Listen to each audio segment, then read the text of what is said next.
तो नाजरीन, BYD Chinese एक ब्रांड है जो कि इलेक्ट्रिक व्हीकल्स में और बहुत आगे निकल गया।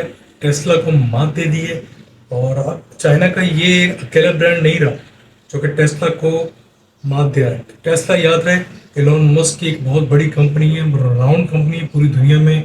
अपने स्टारलिंक एक उनका बहुत बड़ा ब्रॉडबैंड का इंटरनेट प्रोवाइडर के हिसाब से पूरी दुनिया में जाना माना है। अब चाइनीज स्टफ सामने आ रहा है और ढकी छुपी बात नहीं है कि चाइना की वेपन्स की मार्केट को किस तरह से पाकिस्तान ने एडवर्टाइज किया, उसकी मिसाल है। इतनी अच्छी एडवर्टाइज किया है कि इतनी अच्छी एडवर्टाइज तो चाइनीज खुद भी नहीं करते। तो अब देख लेते हैं कि BYD किस हद तक सेल उसकी बढ़ी है और वो पूरी यूरोप में और पूरी दुनिया में क्या हलचल मचाने वाला है। और उसका कॉम्पिटिटर एक ही है फिलहाल, वो है टेस्ला। हंगरी में हेडक्वार्टर लगाने वाले हैं और साथ साथ कुछ और कंट्रीज जैसे कि टर्की के अंदर भी वो अपनी फैक्ट्री खोलने वाले, ताकि यूरोपियन मार्केट के अंदर उनका एक्सेस हो सके। 300% सेल ज्यादा हुई है प्रीवियस अप्रैल के महीने में, अप्रैल 2025 में 300% टेस्ला के मुकाबले में। दूसरे और भी ब्रांड्स हैं, डाचिया, फिएट, सीएट। इसके मुकाबले में टेस्ला जो था उसकी 49% सेल कम हुई है और वो यूरोप के नंबर 2 पोजीशन के ऊपर आ गई। अप्रैल के महीने में 49% टेस्ला की सेल कम हुई और यही वजह थी कि उसको अपने स्पॉट जो जगह, जो लेवल, जो टॉप पोजीशन वो बरकरार रख पाए थे, 11वीं पोजीशन के ऊपर आ गए पूरे यूरोप के अंदर। ये ऐसे तो भैया आपकी, मतलब आपकी जगह किसी और कंपनीज ने ले ली क्योंकि दूसरी कंपनीज आ रही हैं, कॉम्पिटिटर बढ़ गए हैं, आपके रेट्स में काफ़ी डिफरेंस आ रहा है और आपके नखरे भी हो रहे थे।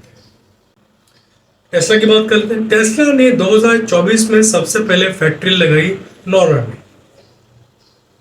बर्लिन में 2022 के अंदर इन्होंने दूसरी फैक्ट्री लगाई और साथ साथ BYD ने 2022 में ही अपनी फैक्ट्री का आगाज किया। और वॉक्सवैगन जो कि जर्मन ब्रांड है, यूरोप का एक बहुत बड़ा ब्रांड है, वो नंबर टॉप पे ही रहा, नंबर 1 पे रहा और उसके बाद नंबर 2 पोजीशन टेस्ला ने हासिल की। याद रहे कि BYD ने अप्रैल के महीने में जो इलेक्ट्रिक कार्स है उसका 170% सेल ज्यादा हुई है। इसके मुकाबले में पिछले साल अगर जाए तो सिर्फ 17% सेल थी BYD की यूरोप के अंदर। अब दोनों कंपनी की बात करते हैं। BYD ने टेस्ला को मात दे दी अप्रैल के महीने में, अप्रैल 2025। लेकिन ये मात जो थी वो down from the bottom and reaching at the top level. सिर्फ कुछ हंड्रेड्स ऑफ कार्स का फर्क रहा है, लेकिन टॉप पोजीशन तक एक्वायर कर ली BYD ने। अब वो क्या स्टैटिस्टिक्स थे, 7,231 कार सेल किए BYD ने और 7,165 सेल किए टेस्ला ने। अब टेस्ला की जो नंबर ऑफ कार्स थे वो तो कम होती गई, लेकिन यहाँ BYD की सेल बढ़ती गई। तो ये छोटे से आदाद शुमार हैं BYD और टेस्ला के दरमियान। और भी कंपनीज, चाइनीज कंपनीज आ रही हैं और डोमिनेट करने लगी है पूरी दुनिया के अंदर।